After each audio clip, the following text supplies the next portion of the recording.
sole source for live meetings. The Government Channel presents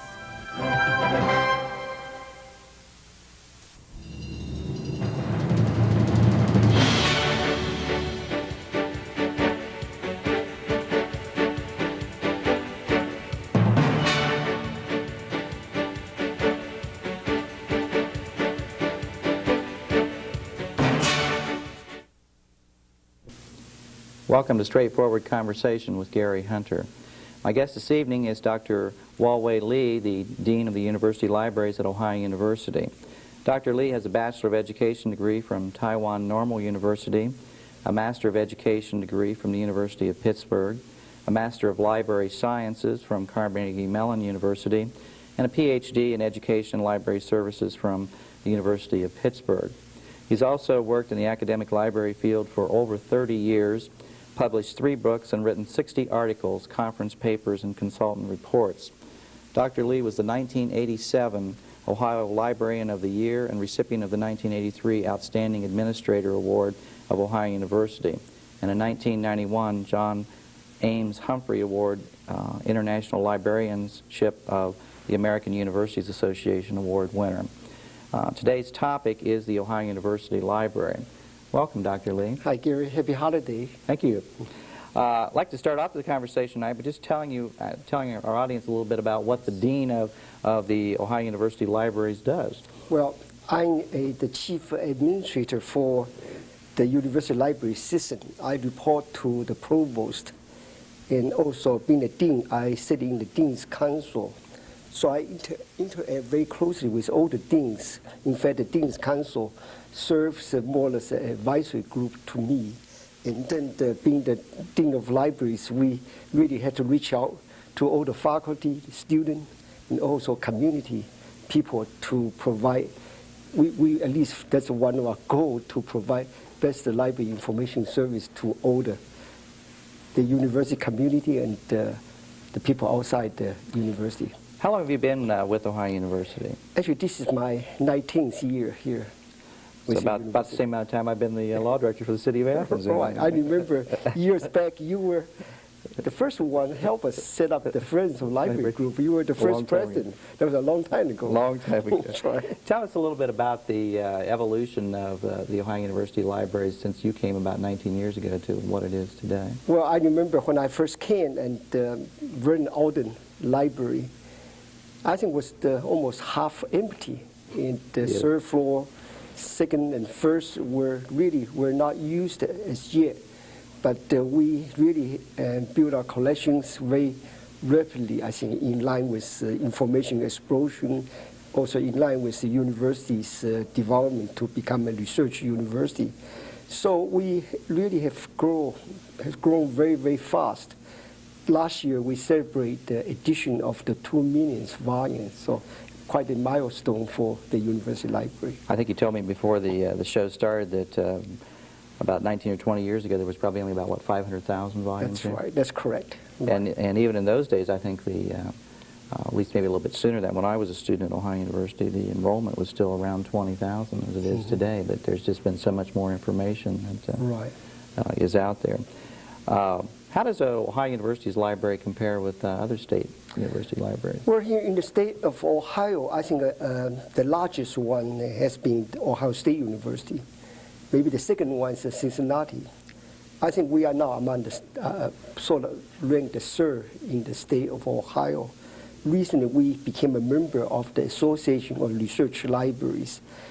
This association consists of about 108 major university and research libraries in both the United States and Canada. We ranked 87 of the 108 in both countries.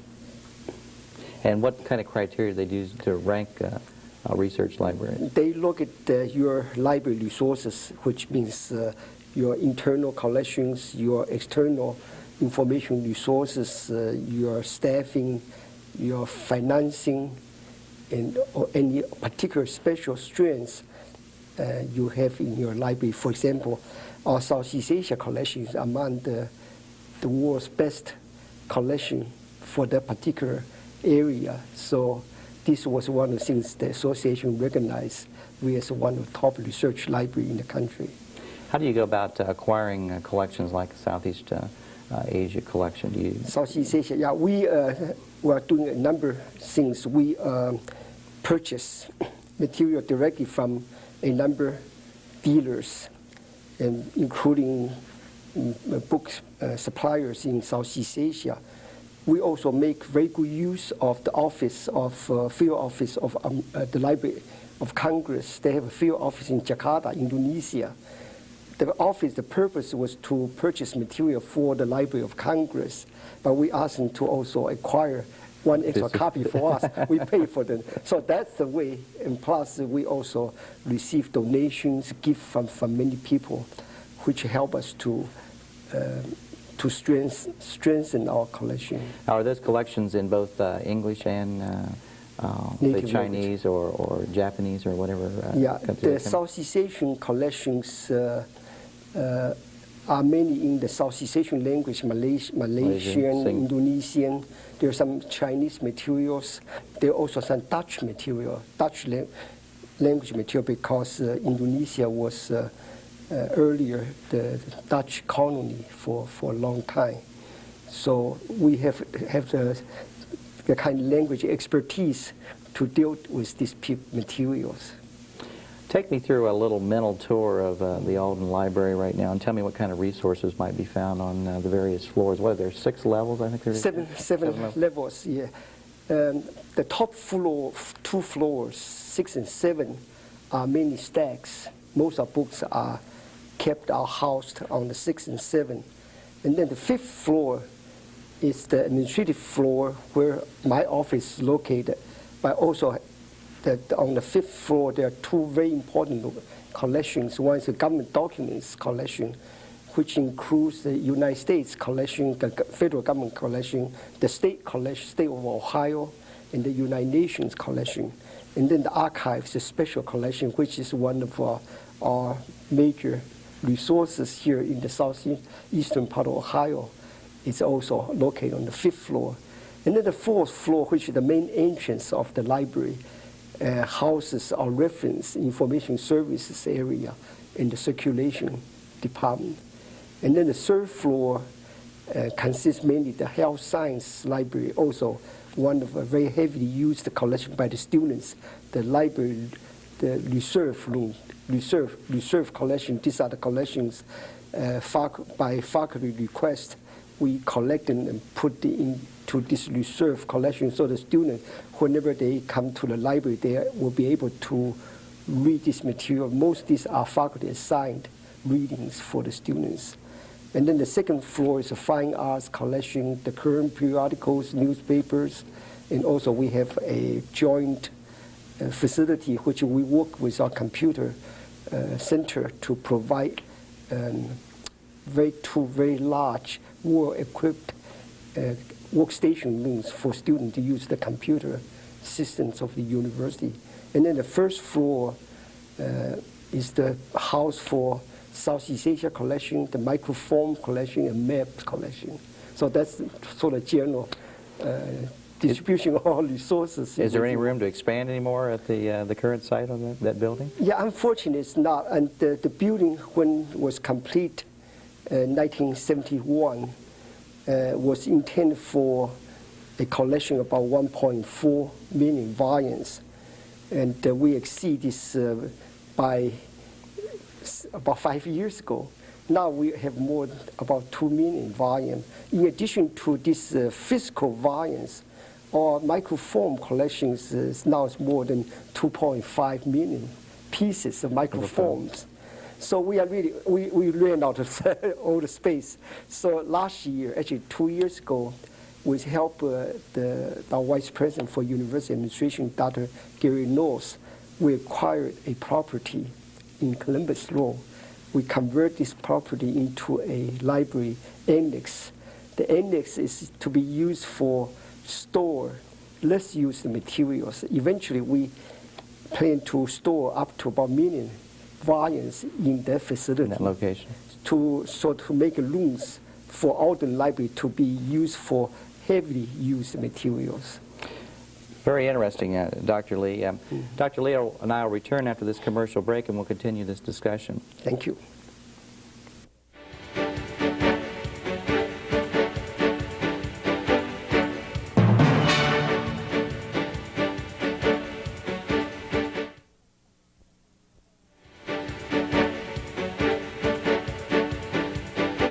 Welcome back to Straightforward Conversation. My guest this evening is Dr. Lee, Dean of the University Libraries at Ohio University.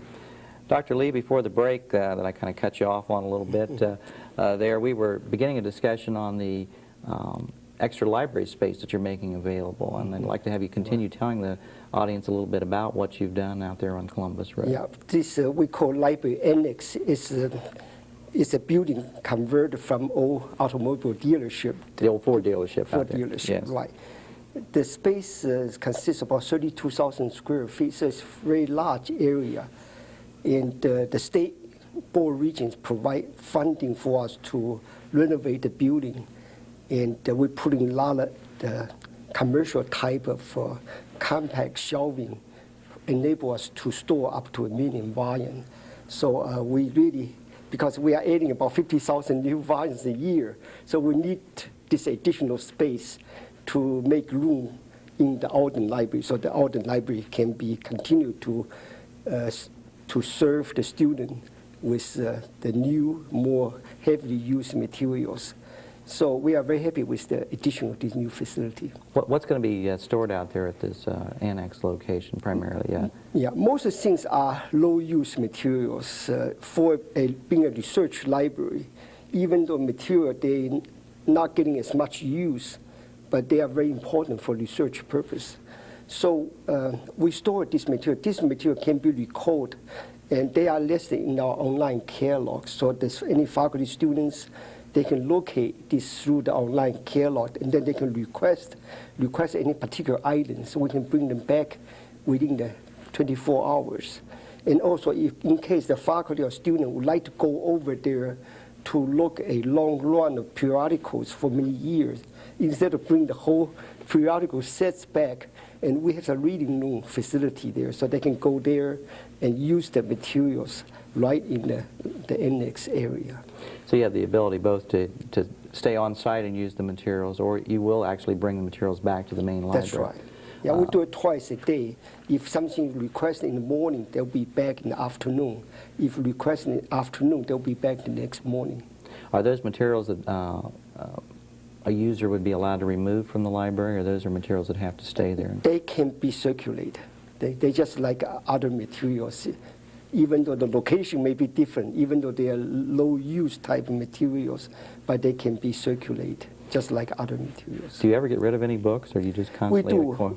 We read about 5,000–6,000 items a year, and because some of the materials are replaced by new editions or are outdated in terms of content, but we're just adding so much on top of the ones we read, so we just had to find additional space for that. Do you have a feel for, or maybe you have actual records, I'd asked you this before the show started, of how many people are using the Ohio University Library? Yes, library actually is one of most heavy used facility on campus, and on a daily basis, about 3,000 people that come into the library, and annually about 1.3 million person.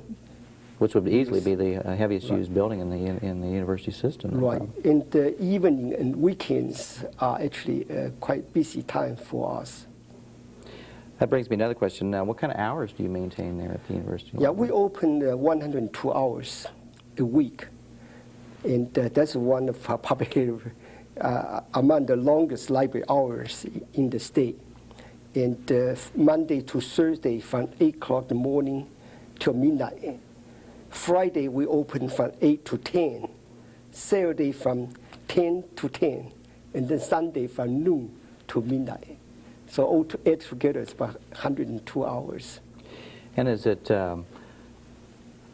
A lot of people think that the university library is only available for university students or faculty members. Is that really a true statement? That's not true. In fact, we have about 7,000 registered community users.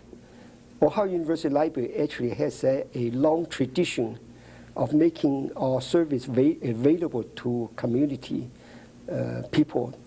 I think the reason for this because in the 1920s, the Carnegie Foundation in the country tried to build a large number of public libraries throughout the country. So here in Athens, one of the buildings was built for that purpose, but in the university property. So university agreed to make the facility, the library, available also to the community people, even though we no longer use the building, but we continue to provide our service to our community. In fact, that every day if you come through the library, you find high school students, middle school students, elementary school students. They come in group. They make good use of our service, our resources. I know it's pretty easy. You just go up to the sign-up desk, I think, when you're there and sign in if you don't have a card, right? Yeah, anyone can come as long as to you have the a driver's circulation. license or something, right? Right, you just need one ID. You could. Driver license probably the best to establish your address, and then they will issue a card, and then you can use the card to borrow library materials. With 2 million volumes, I can imagine that the average citizen may be somewhat overwhelmed with walking into the Alden Library and wondering, where do I go to find what? What does your staff do to help alleviate that the best problem? place for, we actually encourage the users, if they are new with the library use and not very familiar with our system, they should stop in our reference desk first. The reference desk is where they can get a lot of help. We do tours almost like on a daily basis. So if anyone would like to have a tour of the library, or they need some instruction how to use any particular library collections, they can stop in the reference department. The reference department will help them and direct them to wherever they need to go to. That's one thing I wanted to get out for our audience, because I've noticed whenever I go over to the library that they are very, very friendly at the reference center, and they will provide you with whatever assistance you need. But if I walked over there as an individual and wanted a tour, would they give me a tour? Yes, they will. Wow. Yeah, in the beginning of every quarter, we have posters indicate the hours where we have tours. We also have specialized library instructional programs for different type of library operations. But any individuals, they need help anytime, they can just stop in the reference department and they will get the kind of help they need. And say I wanted to have a meeting with somebody. Do you make rooms available for people to have meetings over there? We have we call Friends of Library room, which can accommodate up to about 75 people comfortably. And this room is available for public use. But we use the room, the library itself, using the room quite heavily too for library instructions. Whenever we are not used, anyone can book this room, make a reservation, and we can make them available to the university groups and community groups that can use that. And how many employees do you have there roughly? Right now it's about 100 full-time staff. But in addition to this 100 full-time staff, we also hire about 350 student assistants. They work on a part-time basis between 10 to 15 hours a week. Very interesting. Dr. Lee and I will return after this commercial break, and I want to get into a discussion quickly on the Friends of the Library.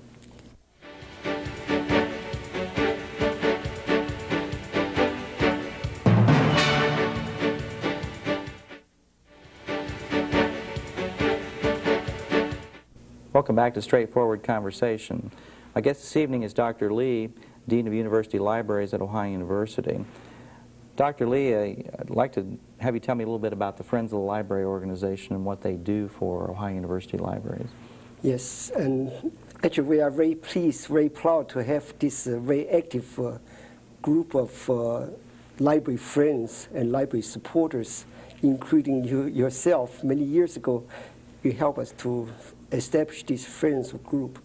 The Friends, right now we have about 400 to 500 members all over the country, but we do a lot of programs here locally for members of the Friends group reside in the Athens area. We have speakers, programs 3-4 times a year.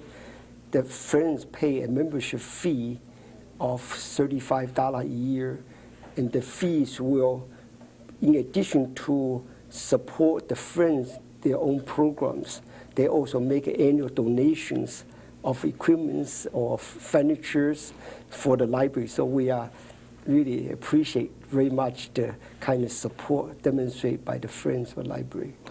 I notice also your title is Dean University Libraries, in plural. I take that then you're also over the branch libraries that we have at the other. Yes, I respond for the entire university library system, including libraries in the regional campuses. In addition to all the libraries here on the main campus, we also have music library in the School of Music building. And we also have reading rooms in physics and chemistry building, also in the computer and mathematics building. So all the library facilities more or less under my administrative responsibility. I think you told me then before we came back on the air, there's also a new program, some sort of an affiliation of all state university libraries. Yes. Tell me something about that. In addition to many years back when we began to automate the library system, we include all the regional campus in the university-wide system. But last few years, that there has been a very, very exciting development in the state of Ohio, which put us ahead of all the other states in the country. That's by using the library information technology, try to pool the library resources of the entire state into one system, so that the faculty, student, even the registered community users can have access not just to our own collections, the regional campus collections, but they can have access to any other library collection here in the state, including like Ohio State or Miami, Cleveland, Cincinnati. You can borrow any of the material directly using the computer terminal from the library here. You can borrow items from other libraries. And is it brought into our university library here and then Right. pick it up here? We have a contract, a delivery service, the company called Pony Express, not like a Federal Express, but Right. it's a similar kind of service. They will make a stop every day.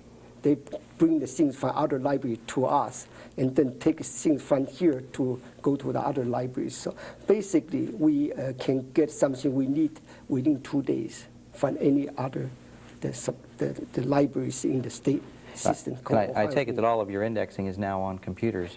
Right. Almost like 99% of material are in the computer system. So if I'm sitting at my computer at my office and I have a modem, can I dial into Ohio University Yes, Library? you can dial into the university computer system, and then you can from the computer system to the library's online catalog. And then through the library online catalog, you can have access not just to the library's holding, but all the other libraries holding throughout the state. Right now, there are about 50 libraries in the Ohio Link, this network, including all the state-supported universities, the 2 years technical community college libraries, like Hocking Technical College, and then some private universities and colleges. Dr. Lee, I'm going to give you 30 seconds and ask you a difficult question in 30 Okay. seconds. 30 seconds, tell me what do you see as the trends in libraries in the future? Are we going to continue to have hard volumes, or are we going to be all computerized? Yeah, we are in a very exciting, very different time. I think the field of library information science has changed so much because the advancement in computer, in telecommunications, in other technologies. I see libraries changing from more paper-based to networked to electronic to we call virtual library. In other words, the material can be available any place, and you don't have to go out your office or your library, you can have access to the Be your information computer. from all over the world. That's very exciting. I think so too. Thank you, Dr. Lee. This has been a straightforward conversation with Gary Hunter, and my guest this evening has been Dr. Lee, Dean of Ohio University Libraries. And good evening. It's my pleasure. Thank you. Thank you.